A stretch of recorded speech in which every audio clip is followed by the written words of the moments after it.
Hello, everyone, and welcome to The Sweet Spot. We are your hosts. I'm Diane. And I'm Michael Pinball Clemens. And we are so excited to be here today. The Sweet Spot really is joy unspeakable, having balance in all you do. It's being grateful, even when things aren't great. The desire to help others when you may be hurting yourself. It is submission to a sovereign God who is in control when things look good or bad. The Sweet Spot means happy times are happier, challenging times are growth opportunities, and love is the ruler of the day. The Sweet Spot is resting and sometimes wrestling in the arms of the Almighty. Simply put, if you're in your sweet spot, you're probably abiding in the fruits of the Spirit. Love, joy, peace, patience, kindness, goodness, faithfulness, gentleness, and self-control.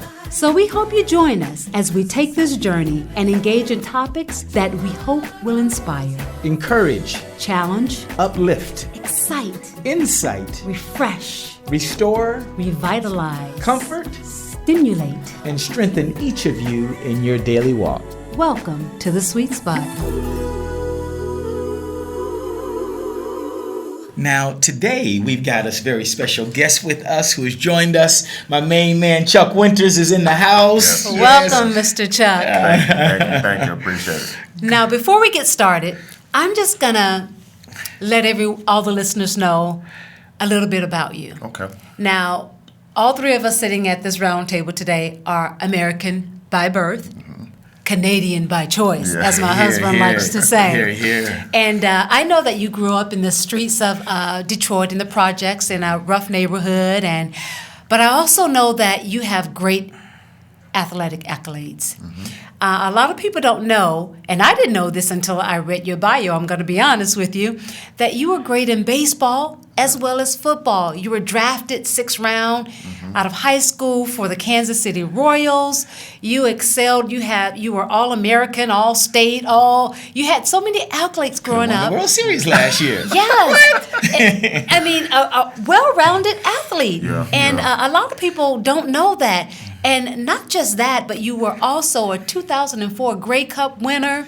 You were the captain of the team at the time. You got the Tom Pate Award, which is, for a lot of people who don't know, in the CFL, that's for your community work and great service and being an outstanding citizen. Man of the year, yes. Like, the accolades go on and on.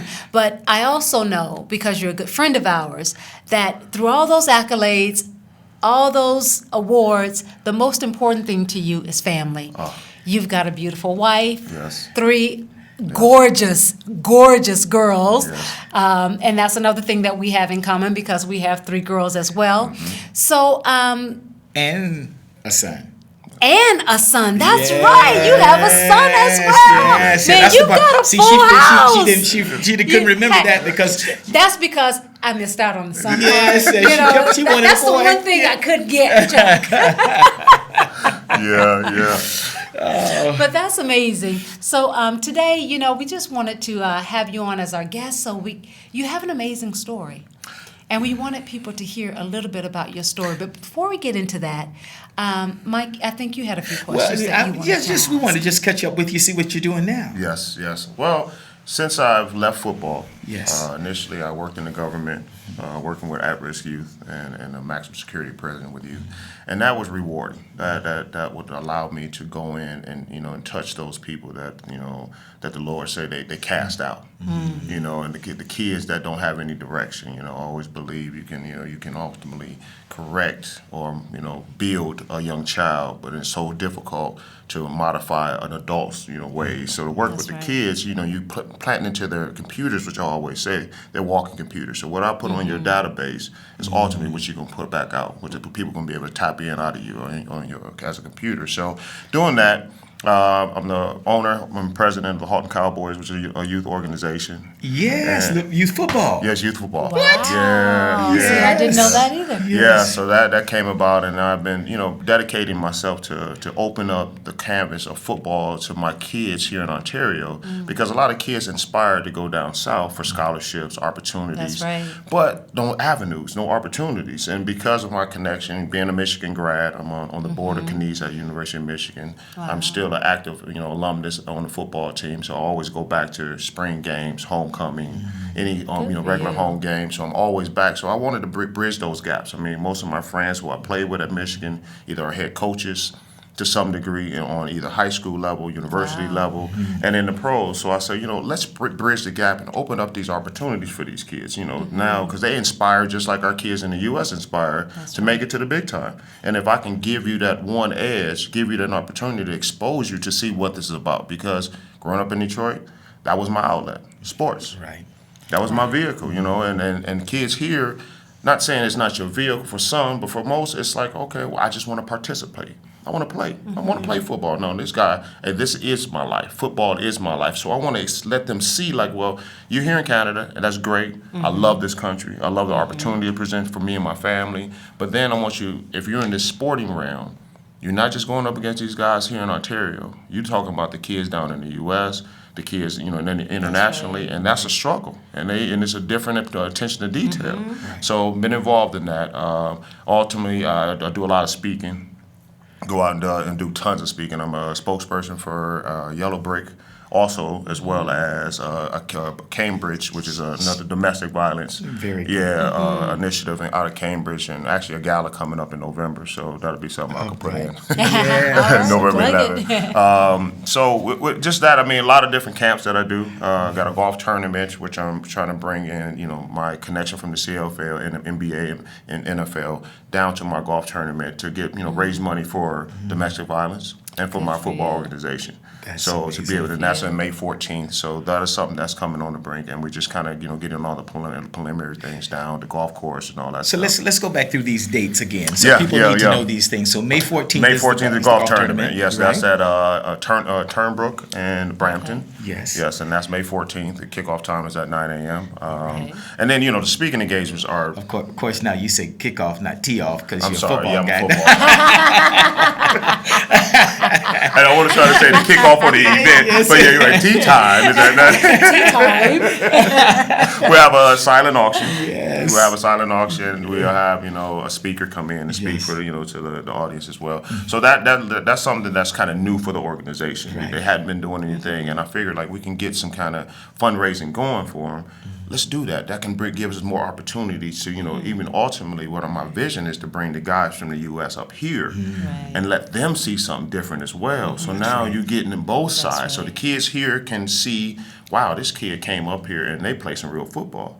But then these guys up here can see something, from there can see something different. I was kind of reluctant to take my guys down to the hood. Yes. Being Canadian born, they not seeing, and you ain't seen burnt down houses again in the building. They picking up glass off the football field before the game starts. So I say, you know what? Let me ease them into that. Let me walk, me just gradually. But I mean, those opportunities are there for me. So those are the two major dates. My speaking engagements are. You can actually go to my website. It's Last Play Training. Do you have a website? Yes, it's lastplaytraining.ca, and it gives all my upcoming events and activities and things that I'm into. And I mean, so speaking is just. As always. I mean, I'm going to huddle up against bullying for the Toronto Argonauts ambassador and spokesperson. So I got, I do about 40 or 50 schools just from that organization. And the transition from football or the transition from professional sports in general, one of the hardest transitions. When you are a professional athlete, generally that's what people have desired to do all of their life. And for them, they've reached the pinnacle. And when they retire, most are around 30 years old, right? And when you've already reached your pinnacle, it's very hard to move on. And there's a saying, "We rise by lifting others," and you've continued to rise, and I believe a big part of that is because you're helping people at the detention center. You're helping young people to play sport and fulfill their dreams. You're helping to promote anti-bullying and the proper lifestyles and being inclusive and all of those kinds of things. So you continue to build others, and we've seen your stock rise even greater since you've been a player. Yeah, initially when I got back to the game, which kind of was a part of our story initially, it altered my mindset because when I came back in, I knew my window was very small, and I always was taught, friend, which I was keen on listening to all my coaches and mentors and pastors and people that came into my life to say, look, let me take from this, listening to you. I still have 15, 20 books of notes from just those 7 years of you talking, finances, family, relationships, everything. And I would just sit and take notes, and so that was something that God gave to me was to be able to. Take notes. My father passed when I was 2, so didn't have a father figure in my life, but he was, blessing me and anointing me with different men to come in that gave me that pathway, but give me the knowledge. So I was always like, all right, let me take these notes. So when I came into the game, I'll never forget when you told us, we was on the plane at one of our meetings, and you said, if you're on the plane, instead of sitting there talking about all your accolades and all the things you accomplished, be more concerned with the person who's next to you. Be more enthused about who you're talking to. Ask them about what their life, what they've been through. Yeah. And I took that. And that was always my mentality is that, the more you give, the more you receive. That's right. I should have took that advice myself. You told me that. You told me that. And so I would sit back in the back of the room and I would listen. And I would say, you know what? He's right, man. Like, just go give. Somebody asks you to go speak.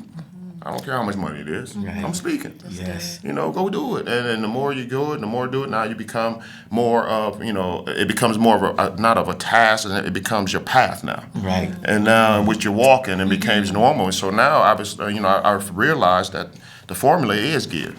That's right. It's not about receiving. And the scripture tells us the more we give, God's going to give back. Double that. Yes. Right? So it's important that people understand that. But what I'd like to get into, Chuck, is I'd like the listeners to hear a little bit of your story. You and I had the opportunity a few weeks ago to share a platform on domestic violence. Yes.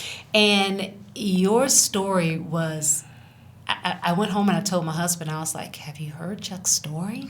Like, I was amazed at your story and how you've come through that. Yeah. And the biggest part for me was listening to the forgiveness side of your story, because that's huge and a lot of people don't understand that. So if you don't mind, can you share a little bit of your story, how you grew up, talk a little bit about your mom? Why don't we take it in segments? Why don't you start with how you grew up? Okay. Yes. So born in Detroit, Michigan, as we already know, Herman Gardens was kind of my vivid memories initially. And you go to Herman Gardens, you got the row houses, and then, and you just remember fields, just open fields, and everybody was jovial. They were just playing around, but it's never felt like you were poor. Even though you were in the projects, right. Our family always, displayed that love.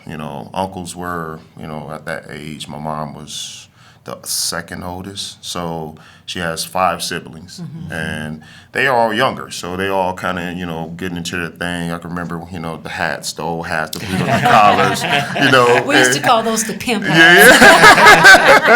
And with the feather over him, and so I remember that, and my grandmother was the rock of the family, but one of her demons was that she drank a lot, and Friday, I'll never forget Friday nights was her night, and she would get drinking, the music get playing, she get to dancing, and so those were great memories of those times, but because I'm a kid, so I'm not in tune to the substance aspect, I'm just in tune to the feeling, the energy. And a lot of those things were to kind of help to get rid of some of the challenges that we were going through. Being in impoverished areas, and you made do with what you had. Yes. It was a coping mechanism. Yes, exactly. Exactly. That. And so that's what I saw. And I didn't recognize that until I got older. But like I said, as a kid, that was just it. But I knew we moved a lot. That was one thing I always felt as a young child, that embarrassment of coming to a new school all the time. I remember having that emotion, like, okay, today I'll be here, then we'll be gone in maybe 2 weeks, or a month or so. We were somewhere else, but not knowing, because my mom was great at like kind of insulating us away from all the stressful aspects of it, and just took care of me and my little brother. And like, so all we saw was love. We just saw, all right, we didn't see anything wrong with getting on the bus. You know, it was just, that was normal. You know, got on the bus, we went everywhere we needed to go. You know, I remember stories of, you know, we'll go to the mall, go to the bus, and the bus was stopped. You know, the bus route was done for the night, and we walked. And it was like, you know, 15, 20 miles, you know, but you could, you could go and understand. Not 15, 20 minutes. No, miles, walking with bags, and then I'm back there dragging my little brother behind, and we both all kind of bickering with each other, like, hey, can you walk up? Can you walk up? But love, that's the one component I always thought about the whole thing. There was not really any, you know, issues of negativity when it came around the family. You know, like any inner city family, you argued. You had your differences, you know. We were a family that yelled a lot. We, you know, like you can hear us outside. And it's just like a normal conversation. You know, we got together. It was just that, but that was kind of, you know, the foundation of me growing up. And you know, and once as my grandmothers began to get a little bit older, the alcohol started to take more of effect. Now you can see, you know, the cracks. You can see that, you know, really what the fabric of the family was about. You know, uncle heroin overdose, you know, just you know 10 years ago, but he started getting the heroin. So other uncle, you know, he started getting the crack. You know, I had an uncle Donald who's back and forth, you know, in the streets, go to church. But when he's in the church, you know he's in the church. Carry the Bible around, you know, reciting scriptures, you know. So that was like kind of the foundation, you know. 2 aunts still to this day that are alcoholics, you know, because that was the foundation of what they saw from my grandmother. You know, my grandmother, then one night, and we were together dancing. Then one day, you know, she would ask us to get in the cab. I would go to the cab with her, go to the liquor store. She would pick up her cigarettes. She would pick up her alcohol. Came back home. She got to dancing. Hit her knee on the edge of the bed. From that point on, never walked again. Really? Never walked again. That happened in 1984, 83, 84. And laid in that bed, didn't have any medical insurance. Laid in that bed, and eventually, over years and years, her muscles atrophied. So she never really had no physical therapy or anything, but had this great spirit about herself. And would lay in that bed and, you know, would tell you, come here. Hey, come here. If she get mad at you, come here. I want to give you a kiss. Get close, you know. Bite you. Hey, I told you. Look, she lay in the bed, though. I told you, you're going to be raising your voice at me. You know, like to anybody, you know. And I always had that fighter in her, right? But that was still the rock. We always, you know, mama. That was her. And regardless of where she was at in her circumstances, always had a smile on her face. So anytime I would go and experience something in society, good, bad, or indifferent, I always knew I can go back home, and she was going to have enlightened me. The minute you walk in, oh, come here and sit on down. Hours. You know, even when I lived with her, you know, she stayed with me. Eventually, after we moved from the projects, we finally got a stable home in Columbus, which is a street called Columbus off of Grand River, old Olympia Stadium area, for people who know Detroit. And from there, that's where she kind of, you know, hit her knee, and then from there we moved to 7 Mile, where my mom currently still stays, and she moved the family with her. So, and you know, most inner city black families, whenever grandma goes, everybody goes. Grandma came, and then my uncles came, and then my aunts came, and so everybody was kind of like living all around in the neighborhood. But now I'm older, and I see drug abuse. I see alcoholism. I see it, and I go, oh, that's the fabric of what we're really about, you know. So tell us a little bit about your mom's story. I know that her story was pretty emotional for you. So can you just share a little bit of that with us? And as you do so, would you before you actually get into the meat of it, kind of talk about those different temptations around you, and were you ever tempted in those things, and did you ever become attracted to any of those things, and then maybe go on to tell us about your mom's story? Yeah, so you know, initially those temptations, I always use it as a story for myself. I would never do that because I saw the impact of it. And I always tell kids or anybody when I'm speaking is that negative situations and if they happen in your household, are the greatest teaching tool ever, because it shows you firsthand the impact that it can have, and you can see the outcome. Yes. Instead of me looking around the corner, I wonder what he ended up being. I saw that they were out here strung up. The best teacher is right there in my face. So Uncle down in the basement, washing up, with his clothes down. What? Hold on, man. What are you doing? Man, you have no dignity. Like, that drugs don't give you. You lost all your dignity. Like, wow. Okay, well, no, all right, I don't want that. That's the first hand, Other uncle I see pass out in the garage. Oh, I don't want that. That's right. It's the teaching too, right? So that was kind of where the elements was. But like I said, my grandma was always that lady that always gave me, knowledge and insight on, look, don't ever drink or smoke. You always be one step ahead of competition. Always would say that, like always. Okay, cool. You ain't gotta worry about me. I see it. It's right in my face. I get up early because they sleep all day, party all night. I got up early. I did the opposite of what they were doing because it was right there for me.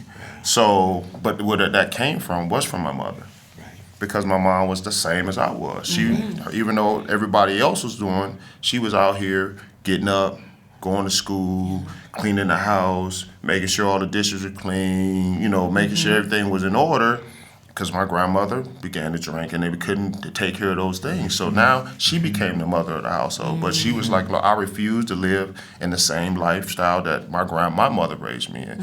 And so I sat there and watched her. So she was just, that was her way. So I just, you know what? My mom got a degree. I'm gonna be like her. That's awesome. Yeah. So but her thing was, she always didn't have the strong self-esteem because she was albino. One, so physically, when you look at her, it's kind of like, whoa, now into society you don't look, but back then in the 80s, I can remember even coming on the bus and people staring at us as we were walking on the bus, and I would always put my head down because I go, why are they looking at us like that? I knew she looked different, but it was just the energy that you could see. It was like, whoa, almost like, a strange animal or something walking in. And so she battled with that. So any man that would come into her life, say anything for a couple of days, be nice. My dad was abusive to her. I remember actually we spoke after that day, and I called her up and told her, I said, well, look, Ma, there's a story about to come out, they're talking about, it's going to be in the newspaper, and I want to, get your background. And she divulged to me some stuff that, hammers, broken noses, and she go, you thought he was bad, this guy was bad. And she said, no one never told me that you attract, no different than the lady Louise said. You attract those men into your life. You have to break that cycle. So she divorced me from my dad, who was an abusive guy, who shot at her with a gun, who, chased her down, tried to stab her, beat her. Then she was another guy named Terrence who did the same exact thing. There was another guy named Charles, and it went on. And she's like, after Horace, who was my stepdad, who ultimately, when I got involved or knew these men, he was the one guy that impacted my life. When I understood it, she's like, after him, I was done. I didn't want a relationships, which she didn't have a relationship for the longest. After he went on and passed away and never communicated with her again, then she was not, in talking to anyone, no relationships. Now she's eventually got married, and she praises this man. His name is Victor, because she's like, one, he never would raise his voice at me. He never put his hands on me. She said, but it took me over 10 years, 15 years to get to the point where I even wanted to trust somebody in that capacity. But I've seen, some very violent things. I've seen, her laying on the ground. I never, it was funny when I talked about the story when she got hit in the head with a crowbar. She was coming home from work, just got paid. She said something told her, and she already knows. She's like, the Lord told me that take my check and cash it, and put it on my body. Don't put it in my purse. So she says as she was walking home, she recalled, having this kind of almost like a welcoming, like, all right, well, go do what you got to do. Got hit across the head. She said she fell down. She saw the shoes. She already knew who it was. She said, I knew who it was. And she said, but he knew, and when he grabbed her purse and ran off, she had her money on her. So she came in the house, like I said, bleeding, and she walked in. She's like, somebody tried to just mug me, hit me in the head with a crowbar. Wow, so, we getting stuff, helping her out, and cops showed up, and you could see, now she was like, I could see, and even the cops knew he was him. But he came in, you could see he was high off drugs, and he had this blank look, and she's like, well, you need to go to the hospital. Well, I don't know. I mean, yeah, whatever. If you need to go, I can take you. But it really wasn't no concern. It was just like whatever. Yeah. Years later, we found, which I thought I knew. A couple months later, I found a wallet on top of the furnace. Me and my brother was playing baseball down there. We had this little baseball game with our baseball cards, and I had a aluminum foil ball. And I popped it, went on top of the furnace like a chair, and I pull up, and I found her wallet. Right. She reminded me that, remember when you was cleaning out the garage on top of the rafters, you found my purse. Right. And that was years later. And I go, wow, I forgot about that. I did find that. Yes. I was trying to be a handyman and work, clean up the garage and, put a new roof on it and all this kind of stuff and shingles. And when I remember that, it took me back because I go, you know what? That's why I speak on it, because it allowed me to get all that rusty pieces out of there. Right. You got, still, we all got pipes and they got rust in it. There was some kind of, I want to get all of it out, because if I don't, then it'll come out and resurface in its own, and it may be negative, I don't know, but I'm willing to talk about it, to get it all out. So she reflected on that with me, and I go, wow, okay. But the part where it kind of almost got me, hurt me a little bit, because she was justifying.